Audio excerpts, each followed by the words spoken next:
Hello everyone. I am Prabha K, working as Assistant Professor in the Department of Electronics and Communication Engineering, Sai Vidya Institute of Technology, Bengaluru. Today we will have a discussion on fundamental concepts of processing unit, which is one of the major topic in the module 5 of Computer Organization and Architecture subject. Introduction. We know that the processing unit executes machine instructions and also coordinates the activities of other units in the computer system. In modern computer, several processing units are present to get high performance and also to make various functional units to operate in parallel as much as possible. High performance computer have processor which work based on pipeline technology.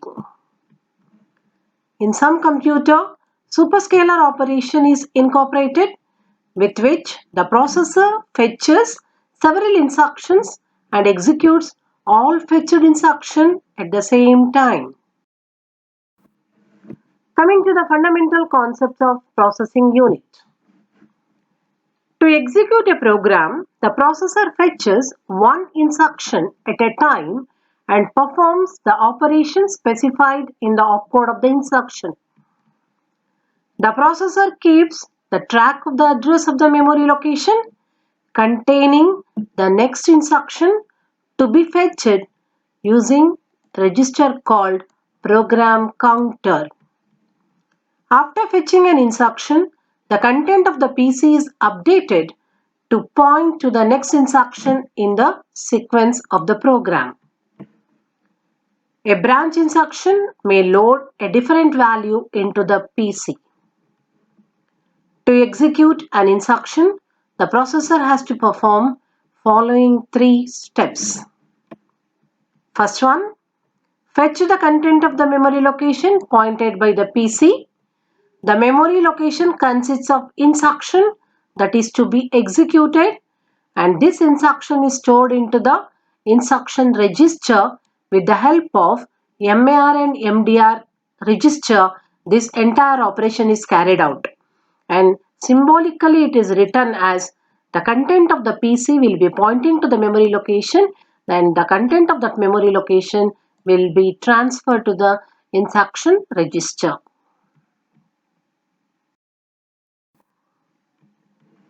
Assuming that memory is a byte addressable and the content of the PC is incremented by 4 in order to fetch next instruction, and we have assumed here the word size of the processor is 32-bit.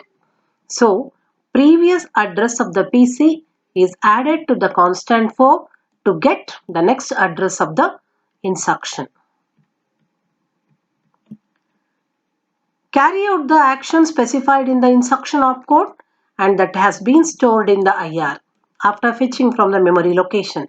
If the instruction is more than 32-bit, fetching and incrementing the PC is repeated as many times as necessary to fetch the complete instruction. This is the block diagram of single bus organization. This is a single internal processor bus which consists of address bus, data bus and control bus. This is the program counter which holds the address of the instruction that is to be fetched and executed next. There are two memory related register. One is MAR and MDR. MAR is memory address register and MDR is memory data register. X, Y and temp are the three temporary register which can store the information temporarily. There is a mux, that is a 2:1 mux, which will select either the output from the X register or constant 4. ALU performs arithmetic and logical operation depending upon the control signal provided to it. There is an instruction decoder in the control logic circuit which will help in decoding of the instruction and also the controlling of execution of the instruction. Instruction register holds the instruction that is fetched and to be executed. R0 to Rn-1 are the general purpose register. Now, here we can analyze all this. Figure shows the single bus organization of the data path inside the processor. In this single bus organization, the ALU and all the registers are interconnected via single common bus, and this bus is internal to the processor. The address and data lines of the external memory are also shown, which are connected to the internal processor bus via two registers, one is MAR and another is MDR. Data lines are connected to the MDR and address lines are connected to the MAR. The MDR has two inputs and two outputs to help in read and write operation. The MAR has an input line coming from the internal bus and its output is connected to the external bus. The control lines of the memory are connected to the instruction decoder and control logic block. The number of general purpose register and the use of general purpose register will vary considerably from one processor to the another processor.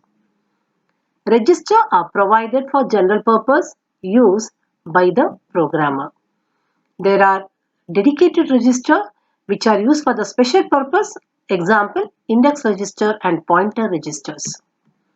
There are registers like X, Y, Z, temp which are used for temporary storage purpose.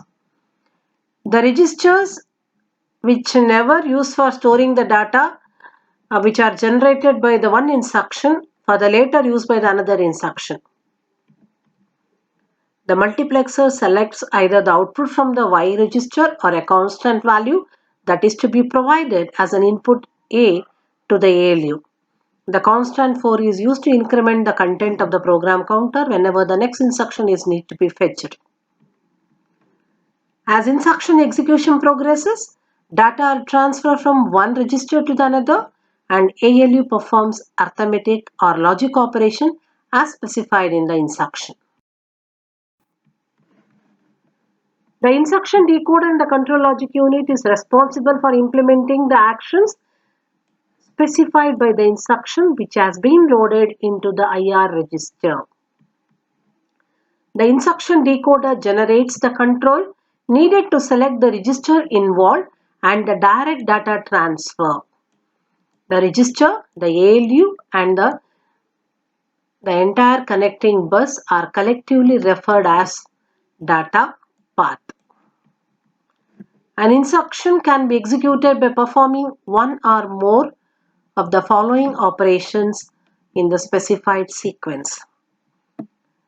Instruction can perform transfer of data from one processor register to another or to the ALU. Perform an arithmetic or logic operation and store the result in a register. Fetch the content of given memory location and load the data into the processor register. Store a word of data from processor register into the given memory location. Thank you.